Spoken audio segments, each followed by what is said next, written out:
Hello, my name is Dan Young. Thanks for tuning in. Fall means different things to a lot of us, but most can agree that curling up with a good book is a favorite fall activity.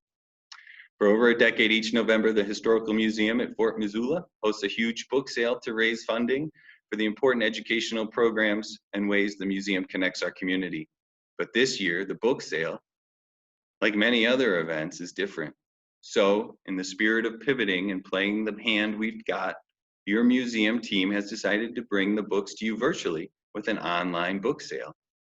And to make it fun for all of us missing the sale, we will be reading you some of our favorite finds from the book sale and beyond. Kick back, enjoy, and to support the cause, head on over to fortmissoulamuseum.org to support history by buying books. The sale runs through December. Today, I'm going to read from one of my personal favorites.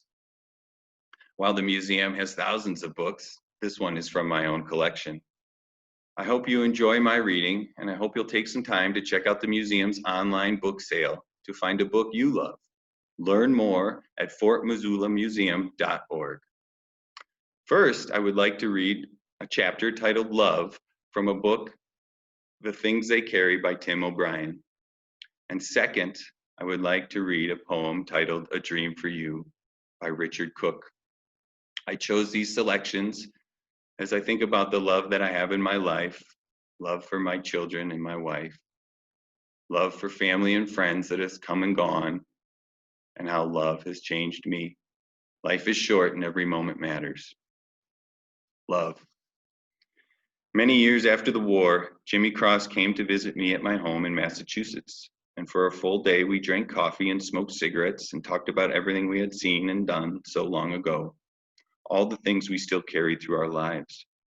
Spread out across the kitchen table were maybe 100 old photographs.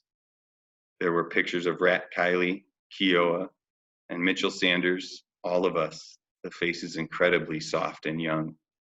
At one point, I remember we paused over a snapshot of Ted Lavender, and after a while, Jimmy rubbed his eyes and said he'd never forgiven himself for Lavender's death.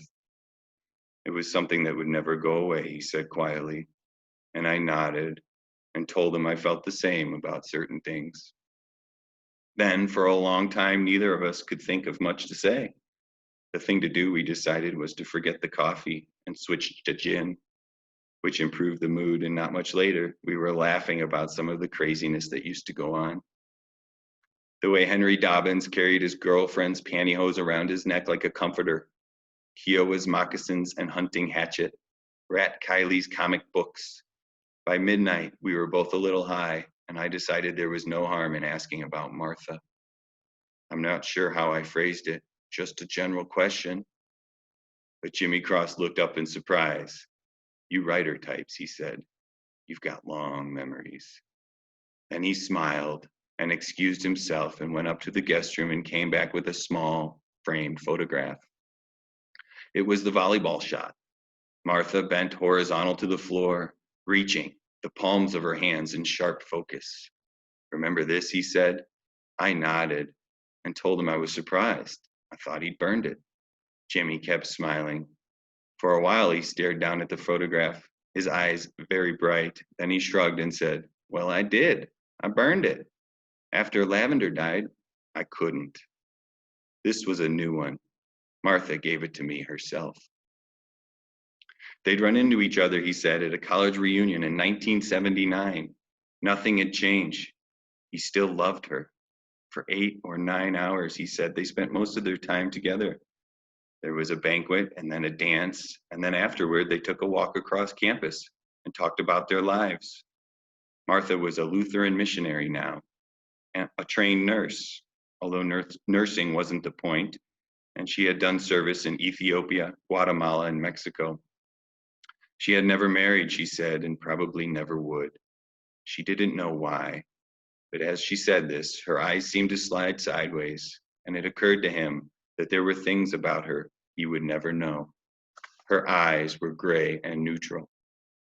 Later, when he took her hand, there was no pressure in return. And later still, he told her he still loved her. She kept walking and didn't answer. And then after several minutes, looked at her wristwatch and said it was getting late. He walked her back to the dormitory. For a few moments, he considered asking her to his room, but instead he laughed and told her how back in college he'd almost done something very brave. It was after seeing Bonnie and Clyde, he said, and on this same spot, he'd almost picked her up and carried her to his room. It came close, he told her. He'd almost done it. Martha shut her eyes. She crossed her arms at her chest, as if suddenly cold, rocking slightly. Then, after a time, she looked at him and said she was glad he hadn't tried it. She didn't understand how men could do those things. What things? He asked. And Martha said, the things men do. Then he nodded. It began to form. Oh, he said, those things. At breakfast the next morning, she told him she was sorry. She explained that there was nothing she could do about it. And he said he understood. And then she laughed and gave him the picture and told him not to burn this one up. For the rest of the visit, I steered the conversation away from Martha. At the end, though, as we were walking out to his car, I told him that I'd like to write a story about some of this. Jimmy thought it over and then gave me a little smile. Why not, he said. Maybe she'll read it and come begging. There's always hope, right? Right, I said. He got into his car and rolled down the window. Make me out to be the good guy, okay? Brave and handsome, all that stuff. Best platoon leader ever. He hesitated for a second. And do me a favor. Don't mention anything about. No, I said, I won't. And now I would like to read a poem entitled A Dream for You by Richard Cook. If I could dream the dream I wanted to, I would close my eyes and dream a dream for you.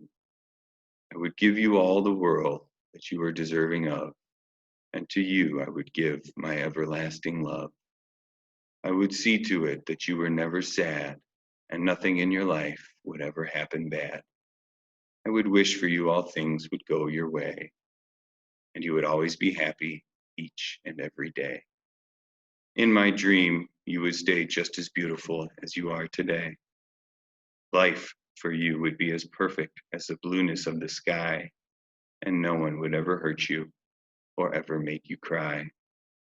I know it's just a dream, but if dreams could come true, I would close my eyes and dream a dream for you. Thank you. The end. I appreciate you spending time with me and being part of the Historical Museum at Fort Missoula's first ever virtual book sale. If you enjoyed this reading and are inspired, find a new book for you and your family and your friends this holiday season. Check out all of the literary treasures to be found online at fortmissoulamuseum.org/virtual book sale. Thank you, Dan.